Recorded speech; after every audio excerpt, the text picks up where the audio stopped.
अभी हम लोग जानने क्या जा रहे हैं, गुरुत्वाकर्षण, ग्रेविटेशन। और ग्रेविटेशन केवल यही धरती पे रखे वस्तुओं का सीमित नहीं है। यहाँ पे क्या है कि कोई भी बॉडीज, यूनिवर्स में कोई भी बॉडीज एक दूसरे को अट्रैक्ट करता है। क्या करता है?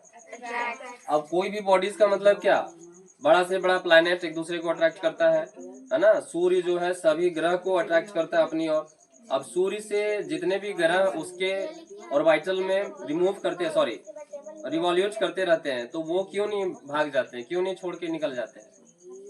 इसका दो रीजन है। पहला तो ग्रेविटेशन काम कर रहा है और दूसरा है कि वो ऑर्बिट में बना हुआ है।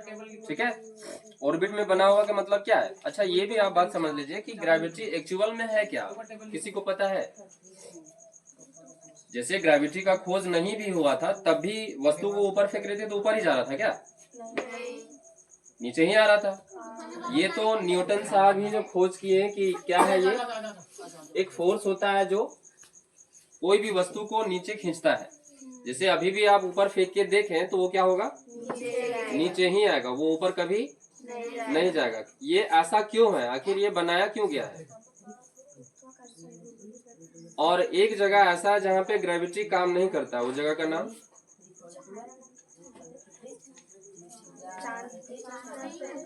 चांद में।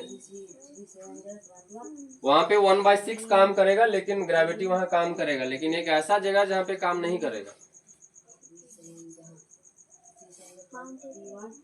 Mount Everest. वहां पे जिसको हम लोग बोलते हैं वो है वैक्यूम। क्या है?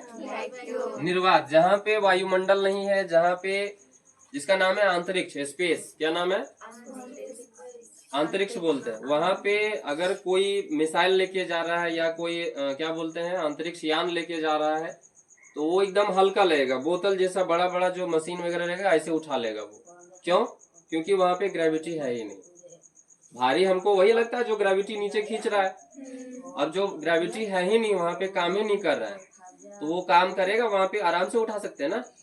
तो ये ग्रेविटी है। और एक्चुअल में ग्रेविटी क्या होता है कि एक दूसरे जो ऑब्जेक्ट होते हैं वो एक दूसरे को आकर्षित करते हैं। और गुरुत्वाकर्षण का एक और भी नियम होता है कि प्रत्येक वस्तु के पास अपना अपना द्रव्यमान होता है। प्रत्येक वस्तु के पास अपना अपना द्रव्यमान होता है। एक वस्तु ये है तो m1 हो गया, एक वस्तु ये है तो m2 हो गया। तो दोनों वस्तु का बीच का जो दूरी होता है उसका हम लोग r बोलते हैं। क्या बोलते हैं? या फिर d बोलते हैं, d फॉर डिस्टेंस, या फिर r बोलते हैं।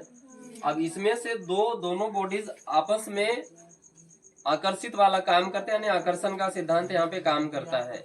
समझ में आ गया? तो यहाँ पे जो फोर्स लगने वाला रहेगा वो क्या रहेगा? तो फोर्स जो लगेगा वो डायरेक्टली प्रोपोर्शनल रहेगा इसके मास के। किसके? फोर्स जो रहेगा वो डायरेक्टली प्रोपोर्शनल रहेगा। प्रोपोर्शनल मतलब समानुपाती। प्रोपोर्शनल मतलब यानी समान अनुपात में फोर्स ये दोनों बॉडीज में काम करेगा। और इसके व्युत वर्गानुपाती यानी कि इनवर्स। व्युत मतलब इनवर्स। इनवर्स मतलब होता है उल्टा। सीधा लिखते हैं r², लेकिन उल्टा लिख दिए 1/। अब बोला जाता है कि ना ये दोनों इक्वेशन मान लीजिए और दोनों इक्वेशन को मान करके आप क्या कीजिए, दोनों को मिला दीजिए। क्या कीजिए? दोनों को मिला दीजिए। तो दोनों को मिलाने के बाद यहाँ लिखेंगे हम लोग फ्रॉम 1 and 2। 1 and 2 तो क्या बन जाएगा हमारा? यहाँ पे बन जाएगा f, ये हो जाएगा m1, ये हो जाएगा m2 और नीचे हो जाएगा r²। लेकिन जब हम यहाँ पे समानुपाती को तोड़ेंगे, यहाँ पे तोड़े है ना, तो यहाँ पे क्या आ जाएगा हमारा? जी। क्या आ जाएगा? जी। अब हम जी का वैल्यू निकालना चाहेंगे तो क्या आएगा? जहाँ पे जी का है, जी क्या है हमारा? तो यही है ग्रेविटेशनल सार्वत्रिक नियतांक, यानी कि यूनिवर्सल कांस्टेंट। यूनिवर्सल कांस्टेंट ये सार्वत्रिक नियतांक होता है। कांस्टेंट मतलब इसका वैल्यू कभी भी चेंज नहीं होगा। यानी 6.67 इंटू 10⁻⁻11 न्यूटन मीटर स्क्वायर प्रति kg स्क्वायर ये वैल्यू होता है। ठीक है, ये कहीं भी चेंज नहीं होगा।